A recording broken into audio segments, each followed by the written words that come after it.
Left সাইডে কিন্তু ক্র্যাশটা বেশি দেখতে পাচ্ছেন। এখানে কিন্তু গাড়ির যে জেনুইন একটা বডি স্টিকার থাকে সেটা কিন্তু ছিল, ক্র্যাশ করার পরে সেটাকে আমি রিমুভ করে দিয়েছি। এই যে ক্র্যাশগুলো দেখতে পাচ্ছেন আপনারা, যারা এনটর্ক ইউজ করেন যাদের কাছে আছে তারা কিন্তু এই প্রবলেমের জন্য ভীষণ অসুবিধা ফেস করতে হয়।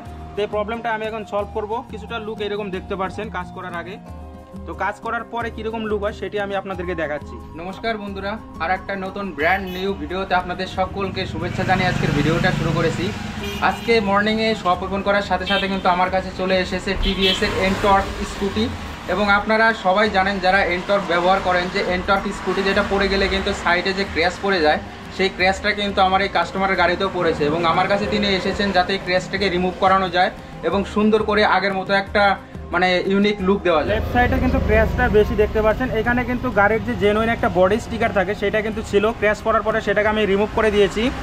বাই চান্স আমি সেই ফুটেজটা ক্যাপচার করতে পারিনি। এবং এই যে ক্র্যাশগুলো দেখতে পাচ্ছেন আপনারা, যারা এনটর্ক ইউজ করেন যাদের কাছে আছে তারা কিন্তু এই প্রবলেমের জন্য ভীষণ অসুবিধা ফেস করতে হয়। তো এই প্রবলেমটা আমি এখন সলভ করবো। যেহেতু যে এনটর্ক স্কুটি দেখতে পেলে এটির মধ্যে কিন্তু গ্লস ব্ল্যাক এবং ম্যাট ব্ল্যাকের একটা কম্বিনেশন আছে, তো সেই জন্য আমি কোম্পানির কালারের সাথে একদম রেকমেন্ডেড করে একটা ম্যাচিং যে লুক সেটি দেওয়ার চেষ্টা করবো। তবে সবার প্রথমে এই যে কালারটি দেখতে পাচ্ছেন যেটি আমার হাতে কিন্তু ম্যাট ব্ল্যাক, এই স্টিকারটি আমি কাটিং করে নিয়েছি এবং এই ম্যাট ব্ল্যাক স্টিকারটি সুন্দর করে সেই সাইডের মধ্যে লাগিয়ে দেবো।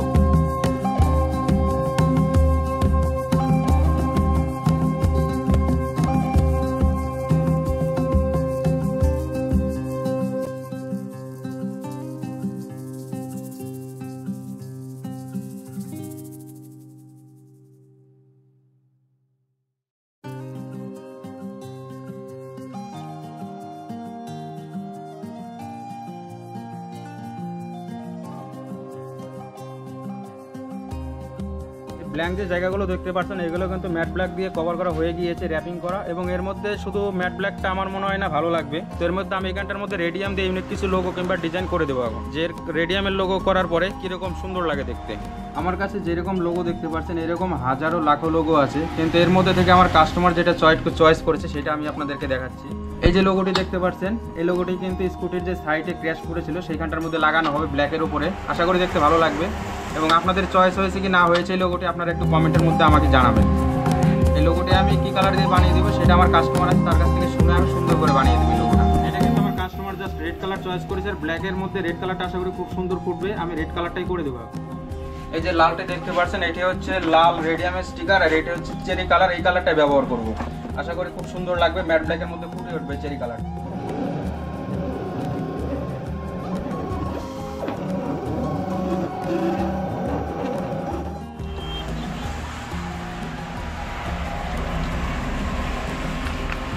বন্ধুরা আমার লোগো কিন্তু স্কুটিতে ইনস্টল করার জন্য রেডি এবং আমি এখন ইনস্টল করে দেবো সুন্দর করে। ব্ল্যাকের সাথে রেড কালারটি খুব সুন্দরভাবে ফুটে উঠেছে, এই দেখুন। এই যে ফাইনালি বন্ধুরা অনেকক্ষণ কাজ করার পরে কিন্তু যে স্কুটির কাজটি হয়েছে সেটি কিন্তু কমপ্লিট হয়েছে। আমি এখন আপনাদেরকে দেখাবো এবং আপনারা সুন্দর করে দেখে বলবেন যে কাজ করার আগে কীরকম ছিল এবং কাজ করার পরে কেমন হয়েছে। আপনাদের যদি ভিডিওটি ভালো লাগে ভিডিওটি অবশ্যই লাইক করে দিবেন। এই যে গাড়ির কিছুটা ওভারঅল লুক এইরকম আছে, আর এখানটার মধ্যে কিন্তু ক্র্যাশ ছিল, সেই ক্র্যাশটা কিন্তু আমি ব্ল্যাক স্টিকার দিয়ে র্যাপিং করে সুন্দর করে এখানে ইউএস আর্মির লোগো বানিয়ে দিয়েছি। এবং এই রেড কালারটা এই জন্য ব্যবহার করা হয়েছে, দেখতে পাচ্ছেন এইখানটার মধ্যে চেরি রেড এবং এইটা চেরি রেড দুটো কিন্তু ম্যাচিং হয়ে গিয়েছে এবং দেখতে খুব সুন্দর লাগছে। এবং কোথা থেকেও দেখে মনে হচ্ছে না যে এটা এক্সট্রা করে পরে করা হয়েছে, যদিও একটি কিন্তু র্যাপিং করে করা। এই যে এখানটার মধ্যে লক্ষ্য করলে দেখতে পারবেন এনটর্ক 125 এবং রেসিং এডিশন, যেটি কিন্তু রেড কালার দিয়ে ব্যবহার করা হয়েছে। এটার সাথে ম্যাচিং করে কিন্তু যে এখানটার ওইটার সাথে ম্যাচিং করে যে এখানকার স্টিকারটি দেখতে পাচ্ছেন ব্ল্যাকের সাথে, সেটা কিন্তু আমি বানিয়ে দিয়েছি। আমি যে এনটর্ক স্কুটিটির কাজ করলাম এবং সুন্দর করে র্যাপিং করে দিলাম, যার গাড়ি ছিল তার সাথে একটু কথা বলে জানার চেষ্টা করবো যে তার কাজটি কেমন লেগেছে এবং সে কি বলতে চায়। এই যে ভাইকে দেখতে পাচ্ছ সে কিন্তু এসেছে আমার কাছে কাজ করাতে এবং সে বলবে এখন যে অ্যাকচুয়ালি কাজটি কেমন হয়েছে।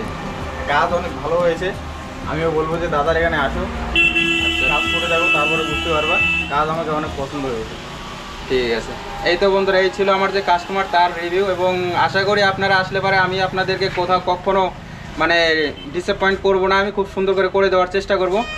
আশা করি আজকের ভিডিওটি ভালো লেগেছে। যদি ভালো লাগে চ্যানেলটি সাবস্ক্রাইব করে পাশে থাকবেন, ভিডিওটি লাইক করে দেবেন। অবশ্যই আমার শপে আপনাদেরকে আসার জন্য অনুরোধ করছি। ভালো থাকবেন, ভালো রাখবেন, বাই।